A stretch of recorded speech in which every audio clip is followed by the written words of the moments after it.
And good morning. We're getting back into it with a new week full of picks of the day.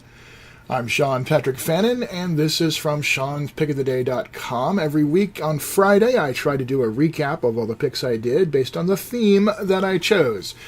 This week is celebrating BAMFsies week. BAMFsies are the awards done by the BAMF podcast guys to celebrate the best about superhero role-playing games.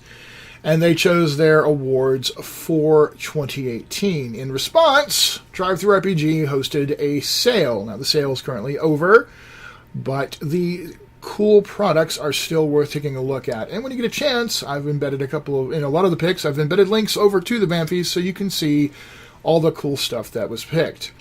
I focused on some of the latest and newest products that had been released near the end of last year or the early part of this year, starting with this cool little bit from Fading Goat Games called Technological Terrors Sabotage Incorporated. This basically, for Savage Worlds fans running in the Savage Worlds system for supers, this is a plug-and-play team of bad guys with some adventure hooks and a bunch of other really cool stuff that you can just drop right into your Savage Worlds game, or, hey, reskin them in your favorite system. Use the art and the cool bits for your campaign. Moving on to the next pick was Is It a Plane? Which, of course, is a take on the classic early days of the Superman phenomenon. This is a really interesting and, I will say, for me, perplexing game, but a lot of people seem to enjoy it. There's a attached video in the sales page that shows how some folks are playing it. Instead of dice, you draw what's going on. Everybody gets a ready, set, go by the editor, which is basically the game master, and you take little panels of different sizes, and you draw what your character is doing or what's going on in the scene. And then the editor takes those drawings, everybody works together to put them together into a comic book page and try to tell the story that way. From what I can see, this is kind of like the old stick figure wars people used to play when they were sitting bored in the high schools and middle schools of the early days, but given a little bit more structure for superhero role-playing. Frankly, it just looks like it'd be a lot of silly fun. I could see this being the kind of thing you just do one night with your friends just to kind of see how it plays. Not sure how sustainable it would be for a campaign. But hey, if you get enough artists together who could really make it kind of look better, there's a lot of interesting stuff that could come out of that.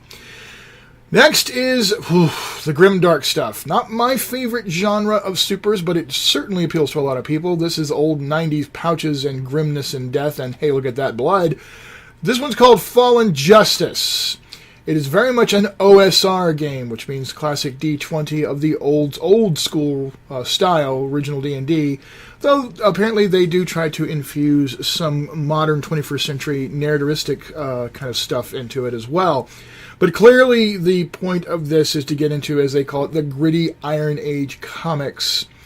It's powered by the venerable Knight Classics chassis, so if fans of that particular style of OSR gaming, we'll get that.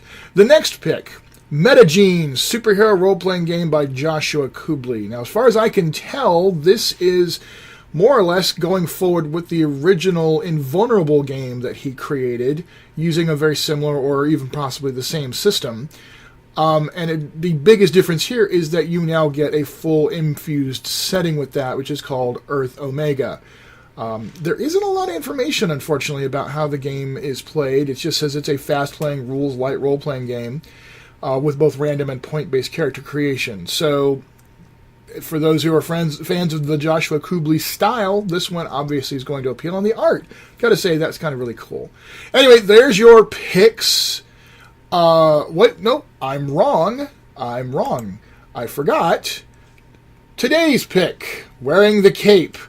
The B-Files. Now, that is coming right off of the straight-up Wearing the Cape role-playing game, which is based on the superhero fiction series of the same name by Marion G. Harmon, who's also involved in the role-playing. In other words, this is an author who is also a game designer, and he's doing both his superhero fiction and he's doing products related to the role-playing game attached to it. Now, in this case, what you get is, for fans of the series, a list of all the characters from that series written up in the game mechanics.